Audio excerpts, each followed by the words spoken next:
All right, everybody, welcome to the Quiet Warrior Show. I'm your host, Tom Dutta, and we are live. Today we have an exciting show planned, and we're just waiting for our guest to enter the studio. I purposely have some time here to get excited and let you know we're trying out some new sound equipment. Again, this is live. Welcome. It's a live stream, and you'll be able to see all the things that happen in live taping in a studio. So I have, what do you think? If you see this live, comment in the chat. I've added a bunch of new lighting and some background. You can see some professional lighting and just give you a little bit of a heads up on the whole process of lighting yourself up if you're doing YouTube or live streaming. What you want to do is you want to have what's called a key light. Now my key light is over here on the left. Key light will basically be the key light in the shot, and movie producers use this as well. That key light is about a 45-degree angle, and what it does is it illuminates this side of my face. But unfortunately what happens is if you only use a key light, then this side of your face has shadows, the shadow. And so over here, another 45-degree angle, I have what's called the fill light. Yes, not Dr. Phil, but you got it. Fill light, meaning it fills in some of those shadows. Now you don't want to have your fill light too bright, because your fill light, basically, if it's too bright, you won't have that natural shadow look. Now, you notice something different, that I'm popping off the screen, and popping off the screen meaning I'm separated from the back. Why? Because I have what's called a hair light. Are you laughing? Stop it. Because you're probably laughing with me, but hair light meaning it's shining down on your hair. Again, when you watch movies, take a close look at the screen and you'll see that hair light that's appearing to light up somebody's head. And it's very natural, but what that does is it makes me pop. And well, they're all right. So I'm going to bring our guest on in a minute. Everybody, I've just been giving a tutorial for the 3-point lighting in a studio. So let me finish it off. We'll be able to edit this out because we are live and we'll be releasing it later. So Suzie, if you see me, I see you there. I'll be letting you in just a moment. The hair light we were just talking about, and we were laughing because I don't have any hair today, and if you laugh, I'll kill you. But the hair light actually separates me from the background. And a couple other things I want to show you that we've done in the studio upgrades. You see there's lighting in your background, so it basically creates some funky elements. What you want to do also is get a camera that has a setting, and I don't have my camera on yet. It's a new one, which I will have on soon. That camera, what I'm using now is a webcam, which is like a 1080p cam that comes basically with most people can get them for $130. The camera I've just invested in is Sony, is the one that it has a setting where it'll blur out the background. So you'll see the black background, but it'll be somewhat blurry. You'll still know things are back there, but it won't have you staring at and not looking at us in the production. So there you have it. Extra special 3-point lighting tutorial today. I'm trying out a new soundboard as well, so we're going to have some fun with our guests and giving you a little bit of excitement. So usually what I do up front, everybody, is I put on the intro music of the show with a bit of a different background. Well, we're not going to do that today. We're just going to put it on and let you hear it as we enter the show. So in 3, 2, 1. Welcome to the Quiet Warrior Show, where we help top leaders find a pathway to incredible success and a lifetime of happiness. Here is your host, Tom Dutta, the Quiet Warrior. All right, I'm Tom Dutta, your host. I have to figure out a way to jump on the screen after that kind of introduction. Ladies and gentlemen, thank you for joining the Quiet Warrior Show. We're live streaming today. And what is live streaming? Well, we're live across Facebook, LinkedIn, YouTube, and Twitter. Yes, amazing feeds, meaning that you're peeking into the studio watching the taping of what I think is going to be an epic production. This will air later as the international podcast, as well as we're doing a video premiere. It's going to be very special. You can still catch afterwards the live feed. You can go back and watch it. So if you see a button down there, if you're on the feed, click it and subscribe to my YouTube channel.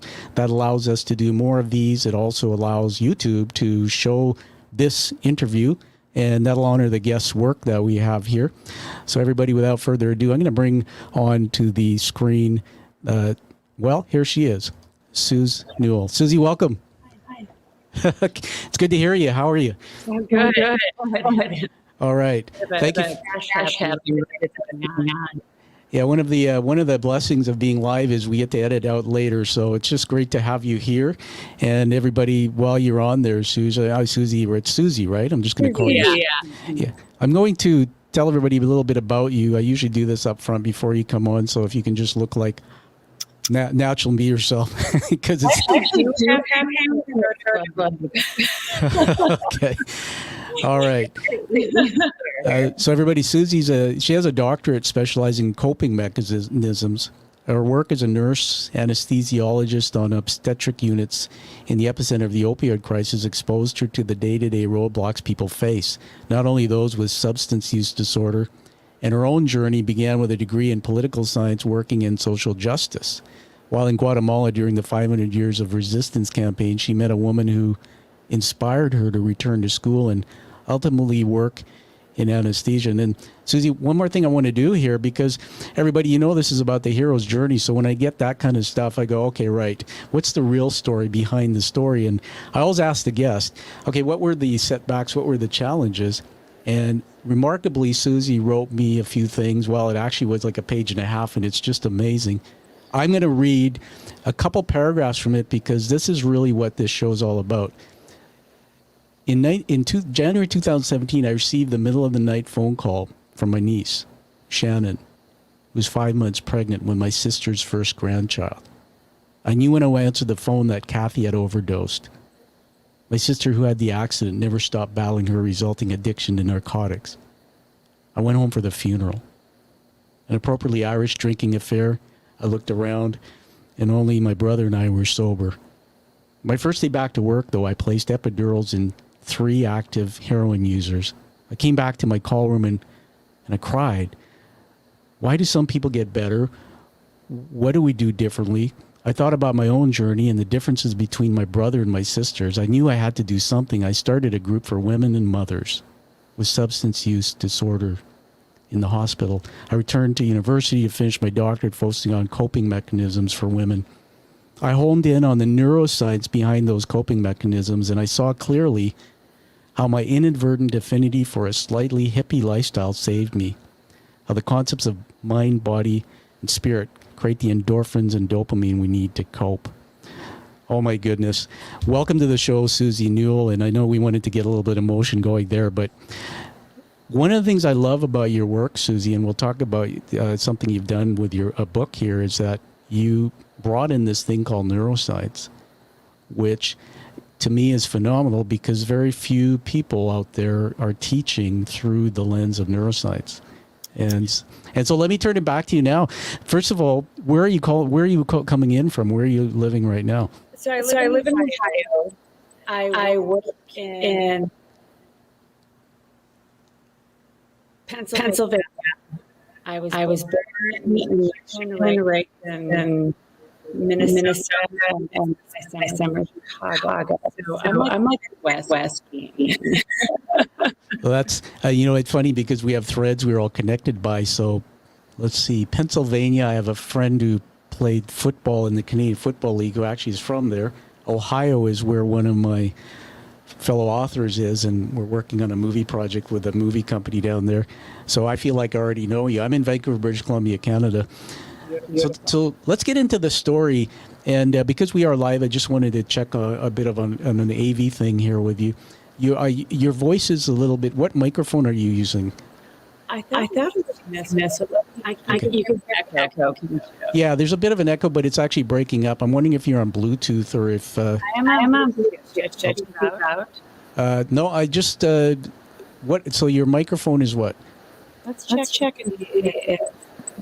I think I can do. Now, yeah. I mean, we may have to just go with it if you can't make a shift.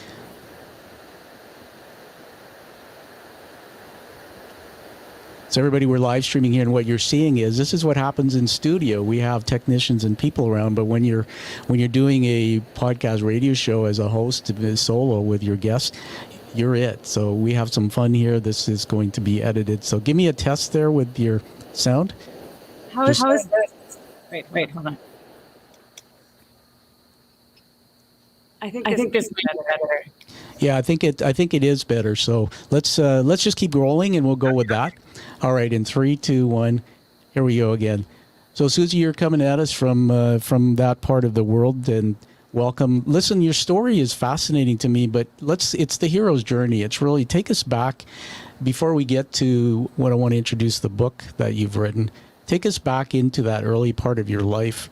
Tell us a bit of that story as it led up to this moment I talked about where, you decided to do something with that painful story.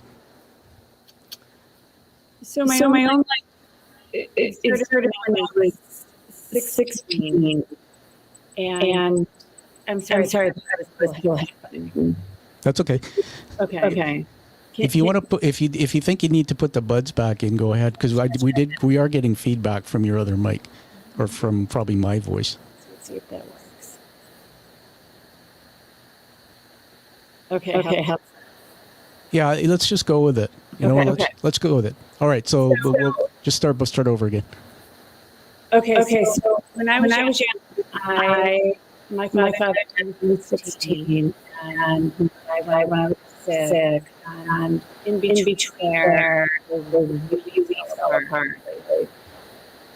He had gone to school, and just incredible possession. My parents expected me. I started working hard at being hope, because those were the only coping mechanisms I knew nothing other than let's have a talk, because that's the way I was raised. And by the time I was 18, I was drinking back to the bottom of my day. Wow. And I felt really hard. And after that, I sort of began to learn how to think differently. And as I coped differently, I got better and better and better.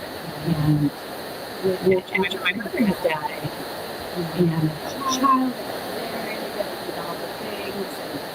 And then I had another little fall apart because I think she was just a little young to put everything good. And that lasted 4 years, and that was probably a blessing, because I really learned about the idea of behind kind of mind, body, and spirit. And I would mention that I feel like my sort of hippie lifestyle was ultimately saved me, because then when I ended up studying why I did with my sister, why she never admitted it, she had grown much shame about being a mother. Yeah. And not being able to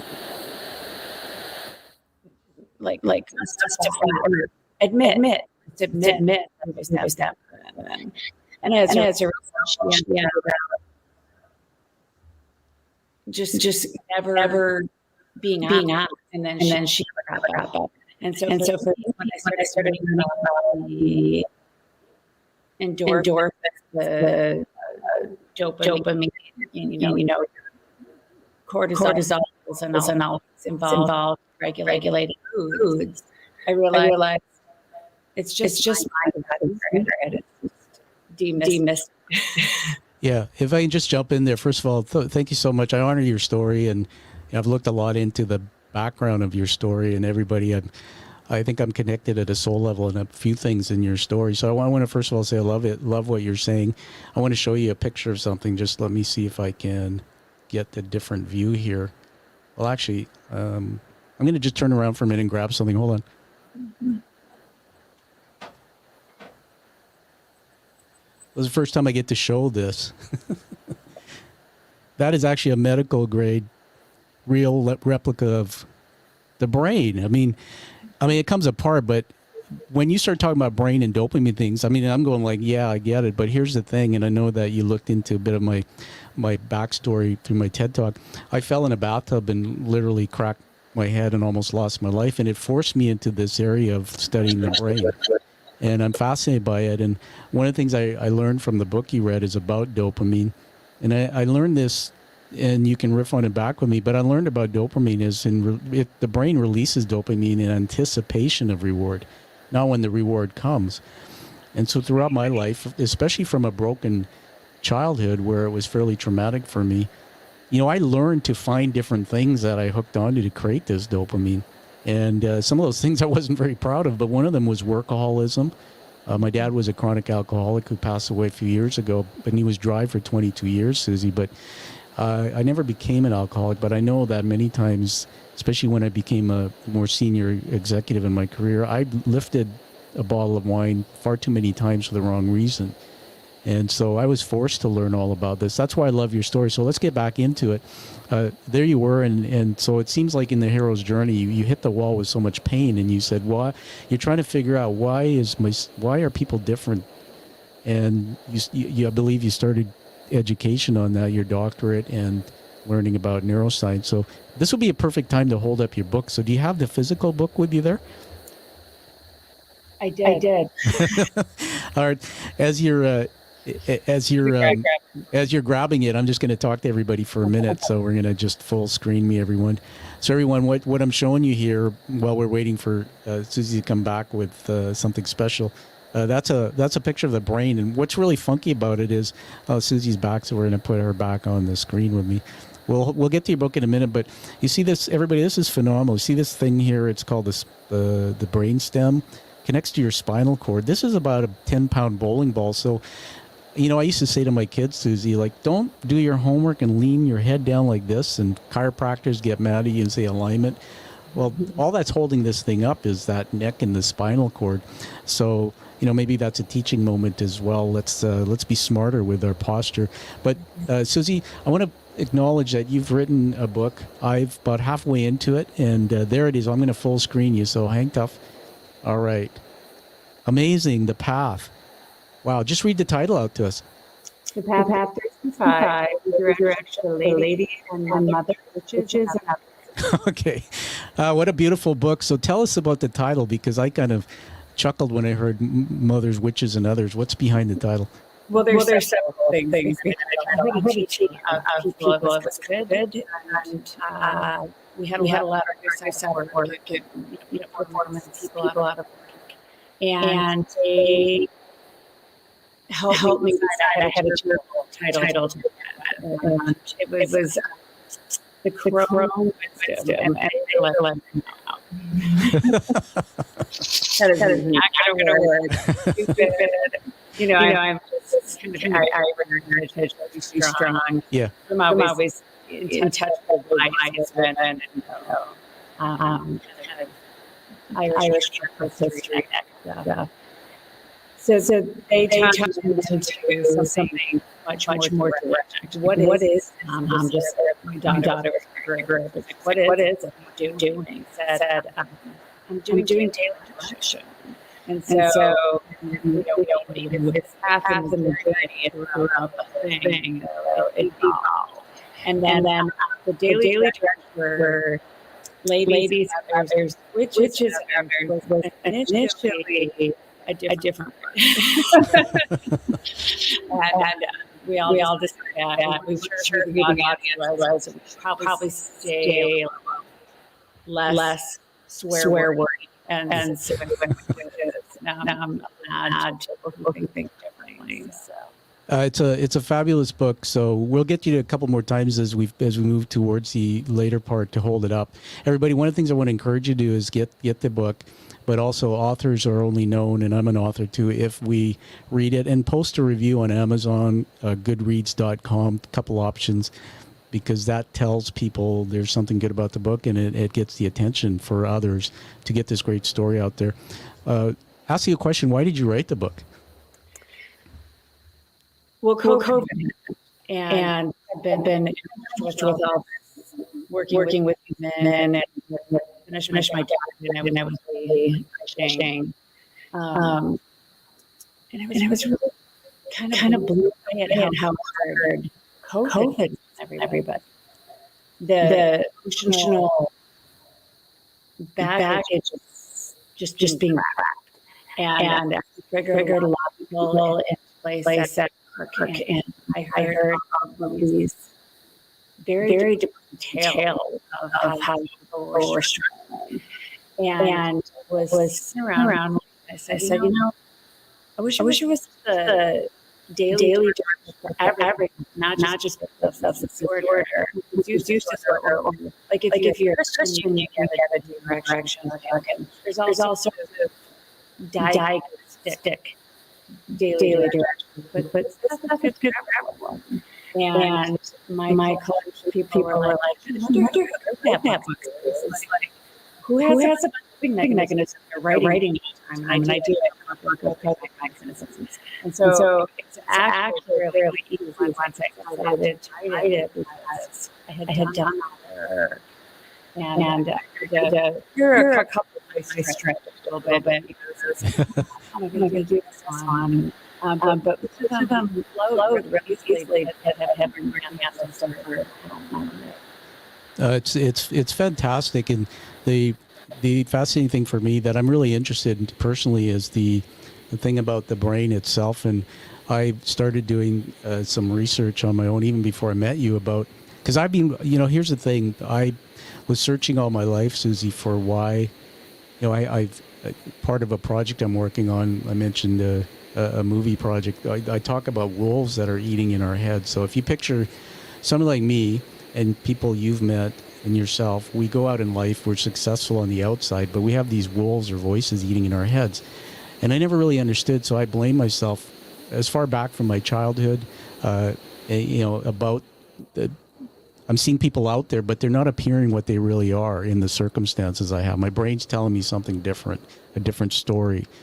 And then I'm seeing other people and I'm going like, I'm not as good as they are because they seem to be able to handle this stressful situation better than I can. And I started blaming myself. And honestly, when I realized about the, inside the brain, how if we're exposed to, I call it maltreatment as a child or trauma, or even visualizing in around you violence. And I'd like to get your thoughts on that too, that there's a part of my brain development that didn't occur the same way others' brains do in a healthy environment. But the magic for me is that manifests itself later in adulthood. For the first time, and through reading your book and the work that I've been doing on the brain, I'm starting not to blame myself and think there's something wrong with me. I think that's the biggest gift in Suzie's book, everybody, is that you'll begin to realize the truth is, and I'll finish here because I'm on a rant to give it back to you. The truth is, Suzie, is that most of the thoughts in my head are not true. They're a kernel of truth, and they were put in here by somebody else. And so now I have a clear understanding of why these things have happened in my life through the way I think. And it's like it's been freeing. It's like this thing fell off my shoulders, but you're going to tell us more in your book about what do I do now to be able to make those shifts. And so let's give it back to you to talk about, in the book, you go through many, many things that are sort of like little hacks or tips to start teaching people. Why don't you talk a bit about that? So you touched on one of my really favorite topics that week. Am I allowed to be word? Yeah. Yeah. Well, no offense to it in general. We call that voice the fiction of that. Yeah. And I refer to it in the book, like the third entry is passion is revolutionary and compassion is good for yourself. So I didn't realize that the varying degrees of horror that people inflict on themselves. Mm. And this was enlightening. So this book, that is the beginning of it. Group by how we if they're long, start researching their head. I know that my here's what they're saying, and here's what that is absolutely the first step. And I always start with meaning off the table. So you have to somebody. Maybe you don't have a huge trauma. Maybe you just have a little bit that you need to get off the past. And maybe you just need to do that one-on-one with those people in your life. Or maybe you see a counselor and you process through a lot of trauma. Either way, I'm not that people. That your mind is open to change. So that's the mind turn. That's how you sort of call it bringing the just leaning off the table, like everything right. Yeah. And I love that. I jump back in and honor you again. The cleaning off the table. There's so many metaphors in the book. The way it's written, everybody, it's beautifully written. I'm going to see if I can share a screen and show you something here about the book for the sake of the audience, because I just think it's very creative how you did this. So hold on a second, if I don't mess this up. Going to share something here. So what? Just while I'm doing this, just talk about sort of how the book is structured. A little bit about that until I get this up. amazing. I was my daughter. She's but she's also bringing her to training. Yeah. Went to school. Just that person. And I handed her 6th century, and she gathered of people who were out of this because of COVID. Yeah. And everybody had time and a bit of, I made people Yeah, kind of cracking the whip. Okay, hold on. I've got what I wanted to show here. Let's see if I can do this right without messing it up. Go back to the stream. All right, that is that is actually out of the Kindle version of the book, but this is what makes it a wonderful read, because I have some impaired vision because of my concussion, and it doesn't matter if you're me or somebody else. It's a different creative way, and so just take us through that. Take us through that a little bit. So what's the artist Frankie Teachbrom, and my daughter is Magdalena, and the other artist is Craig and my daughter and Mac did all the page placement, all of the movement, and made it look like a poem. And they just had that actually they piece of paper, and they just incorporated that in design, and it was amazing. I mean, I just said they handed her word, and when I worked doing again, it's pretty hard on them. Yeah, I mean, the pages between that are, little cells. Yeah. And then Patty and Matt took the artwork of that and placed it on the page. So, oh my, hold on, I'm going to full screen you there, everybody. If you're listening to the podcast, you can't see this, but if you watch the video, that's phenomenal. Yeah. Oh my goodness, and even how it flows from one page to the other, that's fantastic. Thank you. All right. I want to share one more thing here and get you to talk about it. So lots of surprises today to change it up. Let me just do something here. Stand by, everybody. And all right, so we're going to go back to the StreamYard. So I'm going to play a little video, and you might be surprised who's talking, and then we'll talk a little bit about it. So we'll go back and find it there. So stand by. Where is it? Okay, so we're live, everybody. This will all be edited out of the actual version itself. So I'm putting up a.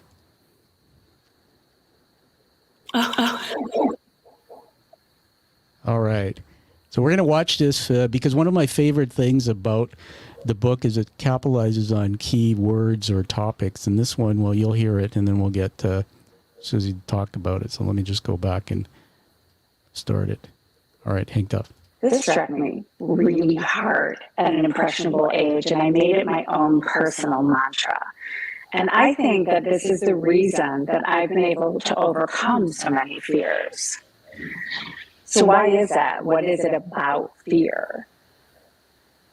The neuroscience behind fear is complicated, as neurosciences want to be. But I'm going to bust it down for you. So you learn fear from your community or from your family or from your culture or from experiences. Some of these fears are super useful, like don't pet the lion in the zoo. Other fears are irrational, like be afraid of things that are different from you. But all of these fears land in this primitive part of your brain where you can react without thinking. So that's instinct, right? That's where fear lands. It lands in this instinctual, primitive part of your brain. And that's great. Like 10,000 years ago, when you see a saber-toothed tiger, you go, oh, and you run. Instead of looking at the saber-toothed tiger and processing, oh, those teeth are really big, and I think I should run, and I have, saves you a whole bunch of time in an emergency. You just react. And that's what you want. But it's not so useful I'm just going when to you're in pause the that. 21st century. Just going to pause that and come back to both of us. That's a pretty cool video. So talk to us about that. So it's funny, bro. There's my lad to the Canadian Minnesota me. Oh, like wow. Surprise. There. That is one of those that I find myself doing. Funny thing about writing about this is you go around your whole life. So I am always reaching back of my head, pulling that out and putting it up. Because every time you get passionately angry about something, there's a reason for that. It's not that being angry is wrong, but it's not destructive. So allow yourself angry. You evaluate why it is. And in contrast, I think a country around the United States, it's so big and so people aren't communicating as everything is here and up here. Yeah. And I think it's really important example that in your life. Yeah, thank you. Some of the things I think about are my mind's going on a journey here in so many directions as the word fear, but many people fear being powerless, not being in control. The fears that I have in my head come from that same perspective. And what I really like, everybody, about the book, and again, let's hold up that book there. Can you hold it up for us? In a full screen, yeah. Beautiful. The Path 365 by Suzie NEWELL. Thank you. Hang on, let's just do one more thing and give her a little bit of a round of applause there for that fantastic book. You want to get the book and read it, everybody, and you just saw some of the images in it. Thank you. But what we just talked about there was Suzie's beginning to give education from a neuroscience or brain point of view on why this doesn't pause and respond or analyze what we're thinking, but actually is very reactive. And Suzie, that's a gift. It's a teaching moment in the show. Not many educators teach through the perspective of that, brain science. And I think I have to say that when we finally see concrete, like, listen, we're human beings, and people are skeptical, and they hear things like, oh, your reptilian brain or this, but it's like you're painting words and pictures and rooting it in science. It's very, very credible and easier to understand. For me in particular, it's like finally there's a reason.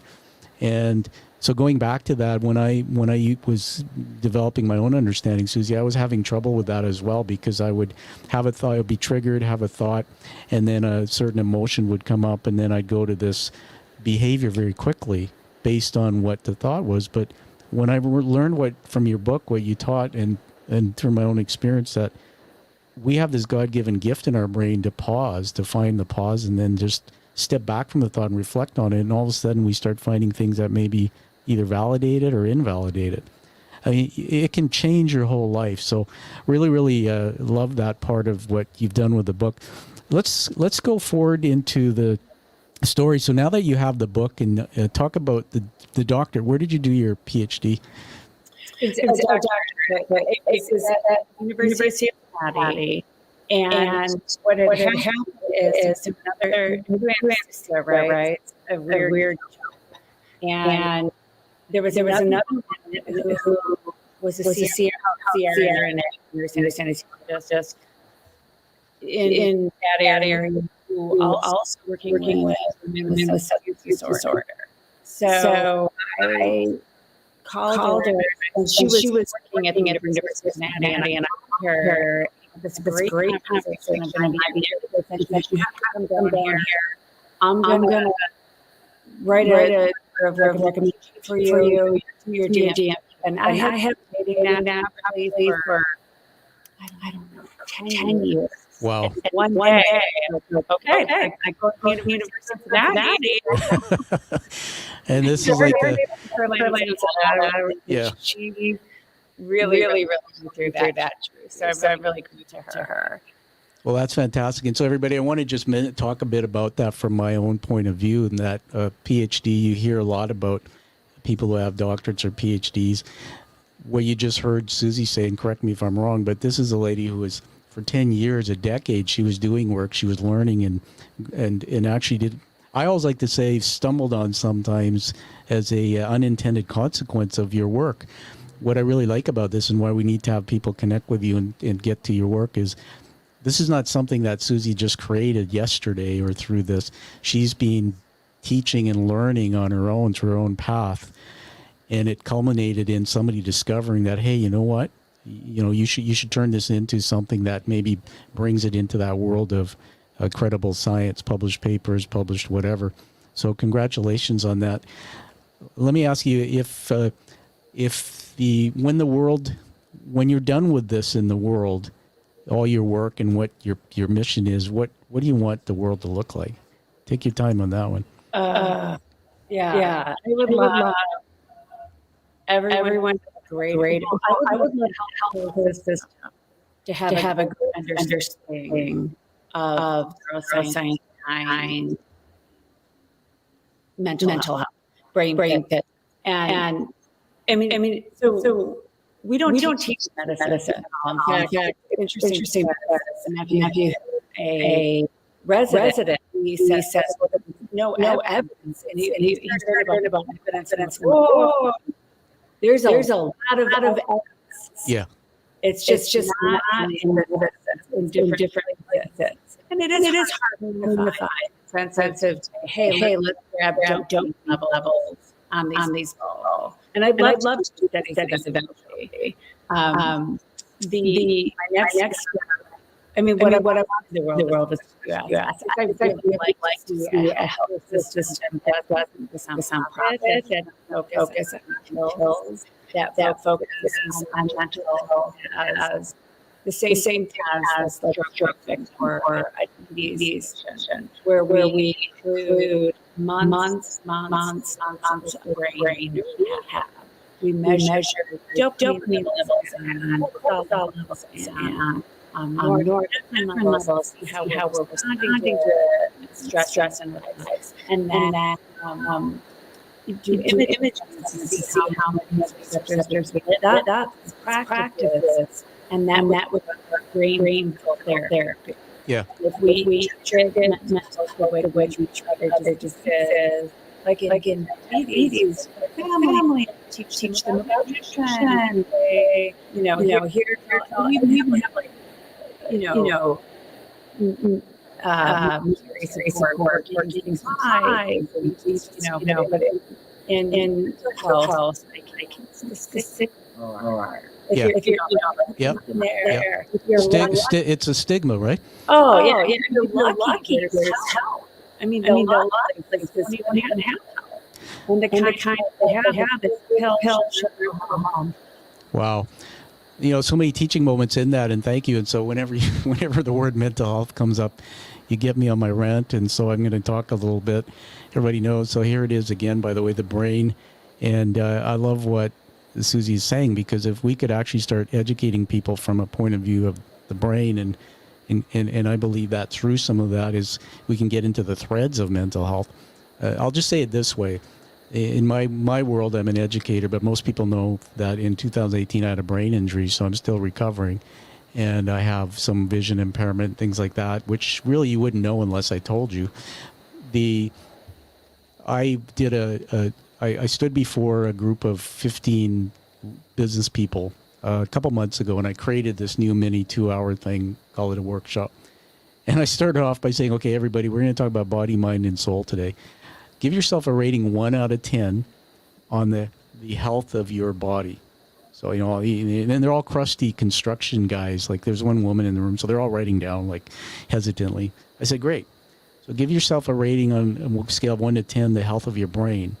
And if you can picture this flashing sign, Suzie, that I'm confused, none of them really got what I was trying to tell them.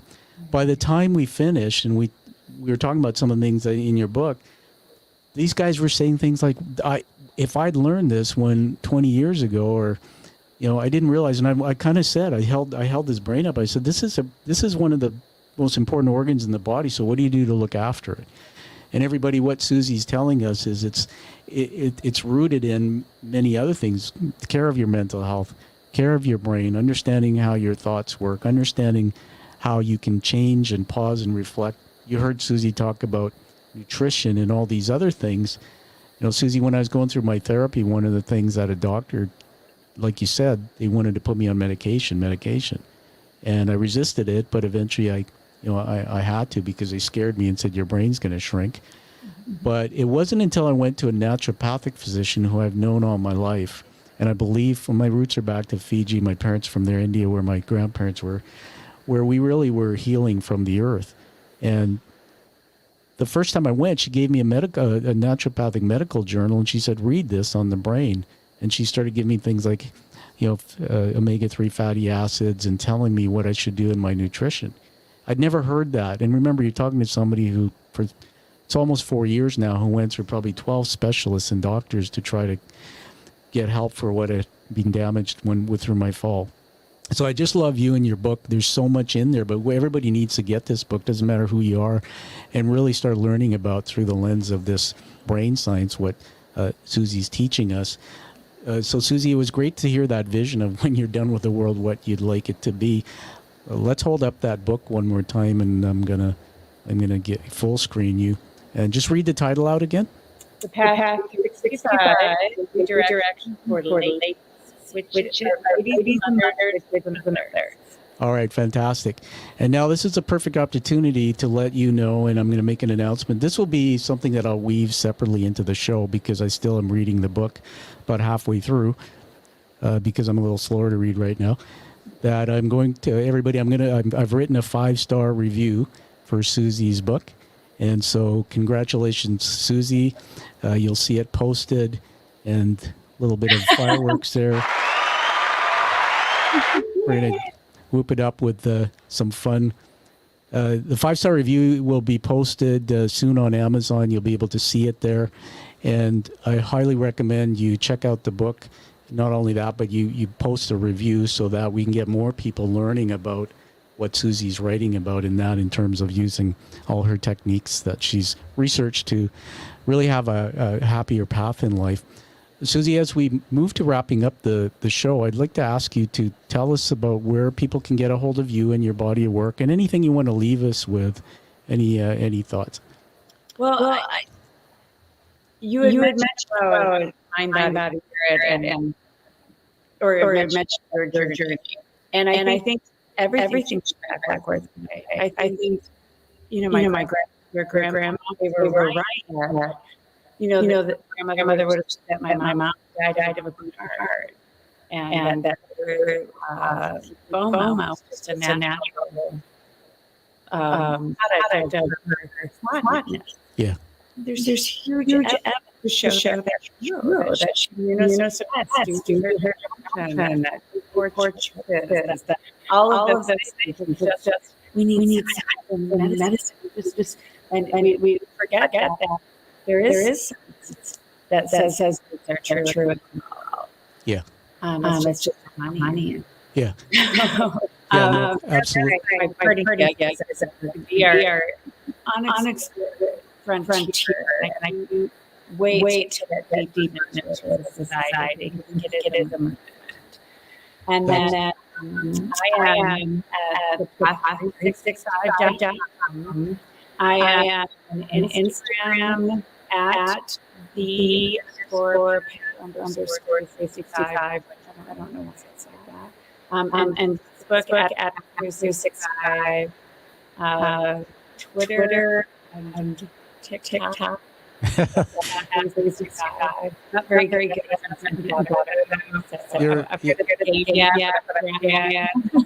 You're fantastic. I mean, you're talking to somebody here who's in the next century with getting the feeds, the information feeds out there. So everybody, I'm going to recommend you go to Suzie's website. We'll get all this in the show notes, Suzie, as well, so that people can easily find you. And so I want to do something now, which I do on all my shows. I don't script these. These are words I'm going to not bestow, but sort of put on you, and I hope you receive them. Leadership words that come to mind as I'm listening to you. One is a maven. If in the book Outliers by Malcolm Gladwell, there's different types of people, and a maven is somebody when you go, when I want to know something about this topic, then you should go to Suzie. So Suzie is a maven for her level of expertise. Number two is love. It comes out of you. Certainly the work you're doing and you're putting it on the universe is touching anybody. If somebody reads your book and it gives them hope to change, shift, move forward, have acceptance about who they are, I think you're loving so many people. Number three is trailblazer, certainly blazing a trail. I like the word you use about new frontier, because I would like to add to that you're blazing a trail into a new frontier, but it's already there and you're bringing it through to everybody through your work. And the last one would be passion, because there's a deep passion in you from everybody up front. If you want to go back, watch the show. I read a letter that Suzie sent me about her backstory, which is pretty challenging. And that tells me that there's a deep passion that pushed you to do this type of work. So it's phenomenal. So you're going to be given an award. So I'm going to full screen me for a minute here. Hold on. All right. You see behind me there on the flat screen, that is called a challenge coin. And Suzie, I'll bring it back. Challenge coins, I don't know if you've heard of them, but they were developed in World War II. And when I did the start of the show, really, it was just like, I want to do a show. I didn't know anything, but I want a platform where I can get people to come and tell the truth about what's really behind their greatness, why they did what they did, versus all the egos who just come and say, hey, here's my rewards and all this garbage. So I had this minted and hand-painted and crafted and minted in the U.S. Sorry, Canada.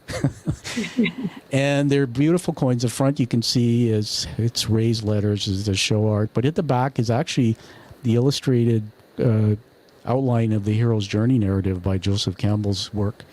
And so this will be coming to you, and you're officially now one of the Quiet Warriors. And so congratulations. There's one thing I want to say. When I first read your book, the thing that occurred to me is, I'll tell you the leadership program. People just mental health. Like one is away from healthy. Yeah. And then they're missing the authenticity, right? And when I read your book, finally, leadership just looks like authentic. I received that. Thank you so much. And I'm like you. It's one of the reasons we did it. By the way, the truth is, I stood in my way for a long time writing that because I was afraid of what my others might think, including my family. But thank you. And so you're inducted into the Quiet Warrior Tribe. Now, there's less than 50 of these a year that go out in a planet of 8 billion people, apparently, and they're carried in the pockets of people in. I think we're in 17 countries now. Very hard to get. So you're in a very important group of people, and we're all connected for life. So we'll be following each other, helping you whenever we can. We'll probably have you back again, and vice versa. So congratulations, and we'll have that review posted up on Amazon. So everybody, just to recap as we finish up today, this is a live streaming tape, so you'll see all the fun things, the bumps and the hits and misses. It'll be edited, but it'll be whole. It won't be changed for the story. And we're going to be releasing it on the Quiet Warrior Show podcast. So subscribe to that wherever you listen to podcasts. That'll come out in the near future. And also, we're going to be sharing a YouTube premiere video, which is taking the video version, which I think is so much more powerful. And so that will be out there too. And by doing that, we're going to get the story of Suzie NEWELL out there in a broader way. So, Suzie, thanks for being here. Thank you so much. All right, and stand by while I wrap up. We're trying something different here with my soundboard, so give me a moment while I try to do this. So hold on.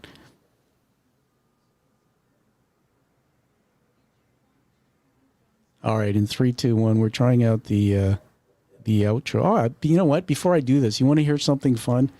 And we're live, so I'm probably stealing I won't put this in the show, but it's an honor. I've never done this with anybody, but I've been sitting on it since I got injured, my brain injury. And through the fog of a concussion, I started thinking about what can I do with that. And I decided to start a second podcast which I never really did because of what happened. But what I've decided to do, Suzie, is put it in as a special, what they call a special segment on my show. So it's called the Heavy Mental Health Show. And I had the guy who does my intro outro music. I have to just be honest, he's not me, but he's a DJ. So I said to him, here's what I want. I said, because we didn't talk about it, and we'll have to come back again and talk about it because I didn't want to dominate. But when I had my concussion, in my TED Talk, I acted it out, but I slipped into depression quick, had my first suicidal thoughts. And I started having more of those, and that's when I knew there's something not right.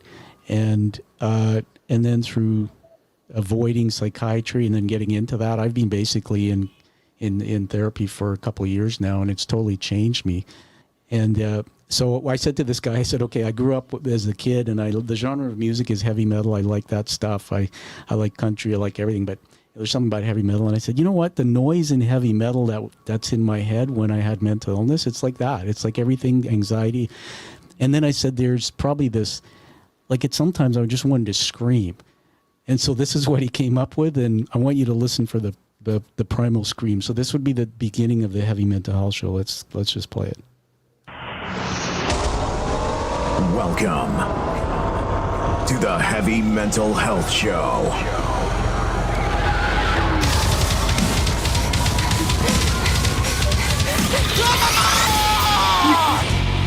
And now, here to help teach leaders how to lift the stigma of mental health, your host, Tom Dutta, the Quiet Warrior. I love that. You're my first impression because nobody's really heard it. Oh my God. Perfect. Did you hear the primal scream? Yeah. And I think there's something like he said 7 or 8 layers of sound. It's brilliant, but that's really what it felt like some days through fighting depression and anxiety, but honestly through a lifetime of having those voices. I know people are going to relate, but that's really, from the outside, nobody knows, but that's what we go through, right? Those kind of things. So, all right. So again, everybody find this show on your favorite channel, wherever you watch or listen to podcasts. Find that passion and purpose like you hear Suzie has, and live the life that you deserve and desire. Stand by, Suzie. Thank you.